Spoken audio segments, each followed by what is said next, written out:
As has become the custom, this year's Jaguar Simola hill climb kicked off with Classic Car Friday, and not surprisingly, a number of big cats lined up on the grid, including 3 E-Types and a race-ready XJS. The undisputed crowd favourites, however, had to be the elegant Bugatti Type 35, campaigned by Stuart Grant, and the roaring Ford Fairlane, driven by Paige Lindenberg.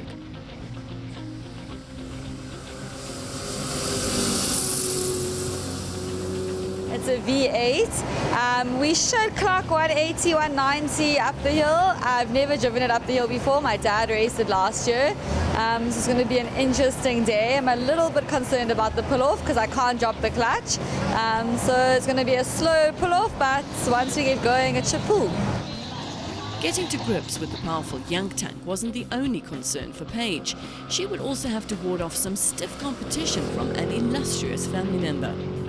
It's about 500 horsepower, so it'll be a little bit snaky, I guess, off the line, and maybe a little bit dancey on some of the corners, but yeah, decent car. Only finished building it last year, December, done 2 races with it. Passion for speed, 2nd overall, and then Cape Town Passion for Speed we won, so good car. In the end, it was Dad Peter who won the day, finishing 7th overall and 2nd in his class, narrowly beaten up the hill by Graham Nathan in his BMW 3-litre CSL.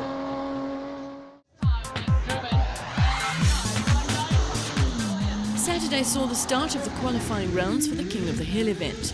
A massive field of more than 60 cars would vie for the coveted title, and entries range from slightly modified road cars to winged monsters built with a singular purpose: to conquer the Simola Hill in the fastest possible time. It's our first time on slicks at this event, certainly, and it just took us a couple runs to get used to it.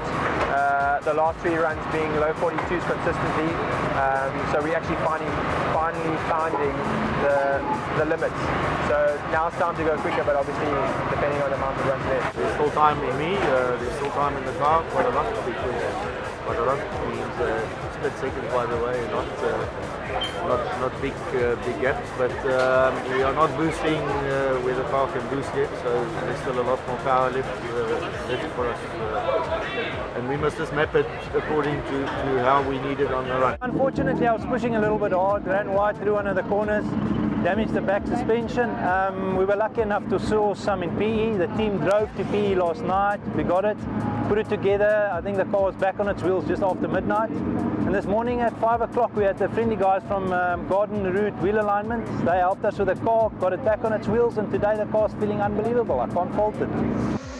Of course, motorsport is seldom without its share of thrills and spills. Colin Carey experienced a minor moment on entering Turn 1, but luckily his Lamborghini Aventador suffered only cosmetic damage. Jock Wheeler was less fortunate. His Lexus-powered Barnard LMP3 expired in a cloud of smoke just a few hundred meters from the start. As qualifying progressed, it became clear that the final showdown would be between Wilhelm Barth and Des Goodside, also piloting a GTR. But who would emerge as the victor from this titanic battle? Ladies and gentlemen, silence please.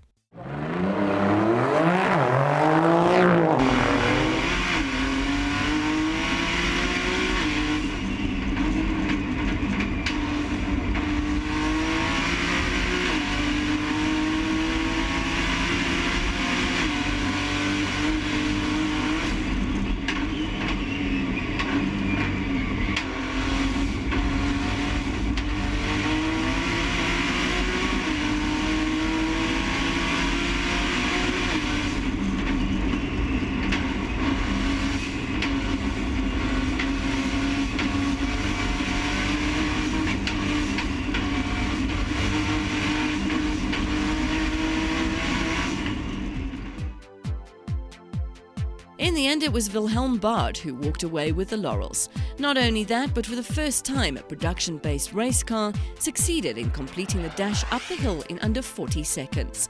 we knew that 39s and in fact low 39s was possible through a good launch and all the work we did through the weekend. So we knew it was possible, but on the last run or the class final run, the boost was cutting quite dramatically up the hill and also between corner 2 and 3. So that cost us quite a lot of time. We tried to fix it in between the 2 runs. It all felt fine up to the first corner, and then it was cutting again all the way up on the hill. But the car felt good, suspension felt good, so I just put my foot down, and it got very scary at places. The car was sliding quite a lot where it was not sliding all weekend, so I was a bit scared that I was putting maybe too much into it. And as I said, you get to the top and you don't know where you are, and nobody knows where they are. So we go down the hill and just say thanks to the marshals and whatever. But yeah, we got to the bottom, and it was just a big emotional story for me.